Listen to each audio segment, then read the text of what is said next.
MAUSD families. My name is Patrick Reen. I'm superintendent for MAUSD. So we're filming this on Thursday, August 20th in the afternoon, and today was the first day that we welcomed all of our staff back. And it was great to welcome everyone back today so that we can all get busy and finish the final preparations for welcoming students back on September 8th.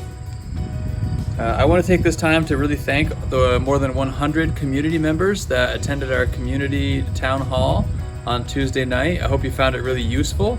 If you missed that town hall, the link is going to be put up on our website to watch the video recording of the town hall. So I encourage you to check that out if you didn't get a chance to attend.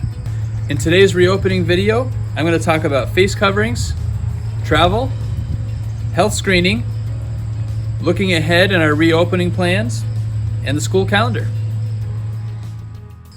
Without question, proper face coverings are our best protection against the spread of COVID. And unfortunately, not all face coverings are created equal. Face coverings need to have at least 2 layers. New research is showing that neck gaiters are not effective in reducing the spread of COVID. So we're asking families not to send students to school with a neck gaiter as their face covering. If you're not able to provide a proper 2-layer face covering, then we'll help provide one for you. Students will be able to remove their face coverings while they're eating or drinking, and they will also have opportunities for a break from their face covering during the day when they can do so safely and have the proper distancing, preferably outside. Otherwise, students and staff will be expected to wear their facial coverings all day long. We recognize some families may need to travel outside of Vermont, and if you do, we want to make sure that you know what the rules are surrounding travel. If a student or a staff member travel outside of Vermont for non-essential purposes to a county that has more than 400 cases per million, those individuals who travel are going to need to quarantine for 14 days or quarantine for 7 days and get a COVID test and await a negative COVID test.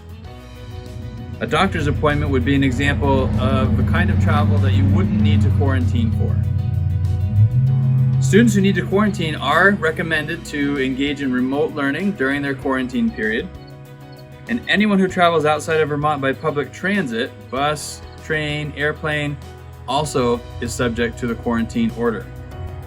You can visit the Vermont Agency of Commerce and Community Development website to find more information about which counties have less than 400 active cases per million. The website is accd.vermont.gov. The travel map is updated weekly on Fridays. The first line of defense against the spread of COVID is not allowing sick people into our school buildings. To help with this, we're going to not be allowing visitors into our schools and will only allow parents in on a limited basis. We are also asking parents to conduct a health screening of their children at home before they send their children out the door to head to school. This will involve seeing if your child has any signs or symptoms of COVID and also taking their temperature. If your child has any signs or symptoms of COVID, including a temperature of 100.4 or greater, they must stay home until they're well. We're also requiring staff to conduct a daily health screening, and if they don't pass their health screening, they're expected to stay home as well. We will send more information home to families about what those questions are and how to conduct that health screening properly as we get closer to the start of the school year. In addition to the health screening taking place at home, we're also going to be taking the temperatures of everyone upon entering the building. All staff, all students will have their temperatures taken upon entering the building. Just another double check to make sure that we are allowing only healthy people in the building, again, to help prevent the spread of COVID-19. Please do not give students Tylenol or any other medicine to reduce their fever in order to send them to school. That might just be masking symptoms and will sort of defeat our purpose of trying to keep only healthy people entering our buildings. Students should be fever-free without any medicine for 24 hours before coming to school. In collaboration with our partners throughout the Champlain Valley, we will soon begin developing a plan to bring more of our youngest students back for in-person instruction. We'll be using the first 4 to 6 weeks of school to learn the routines and the health and safety procedures in our hybrid model. Assuming we feel confident with these routines and procedures, we hope we can welcome back more of our younger students for in-person instruction. With the current low numbers of COVID-19 cases in our area and growing evidence that children in grades pre-K through 5 are not effective transmitters of COVID-19, we believe transitioning to more in-person learning is possible, especially for our youngest students. The Department of Health has demonstrated structures in responding to positive cases when present, helping to build confidence that we can safely return more students to school. Following guidance from the Vermont Agency of Education and the Vermont Department of Health, the phased approach allows for schools to minimize risk and develop new routines. Full remote learning will still be an option for families who want that. This planned phased approach will only be attainable if the spread of the virus can remain contained and the guidance from the Department of Health and the Agency of Education doesn't change. As we assess our readiness for bringing more students back, we'll be looking at the following criteria. We want to make sure we have sufficient staffing levels. There are no or low COVID activity in our community. We want to make sure we have the ability to maintain compliance with the guidance from the Department of Health and the Agency of Education. We want to make sure our new routines and practices are efficient and the challenges have been resolved. The decision to bring more students back into our MAUSD schools will be made in collaboration with the Department of Health and will take advantage of any guidance they may have based on a number of factors, including the level of community transmission and any other indicators they use to assess the status of COVID-19 in our area.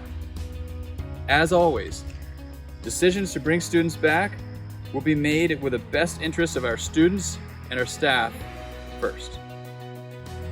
As you probably know, the governor has issued an executive order that all schools will start on September 8th in Vermont. This later start date for students will have an impact on our annual school calendar. However, we can't know exactly what the calendar impact will be until after the legislature takes action on whether or not to reduce the required number of student contact days. Currently, the required number of student contact days is 175, and the suspicion is that the legislature will be considering reducing that to 170. Once this action is taken, I'll update the annual school calendar and we'll distribute that out to families. In the meantime, there are a couple of changes that we know will happen regardless of the action taken by the legislature.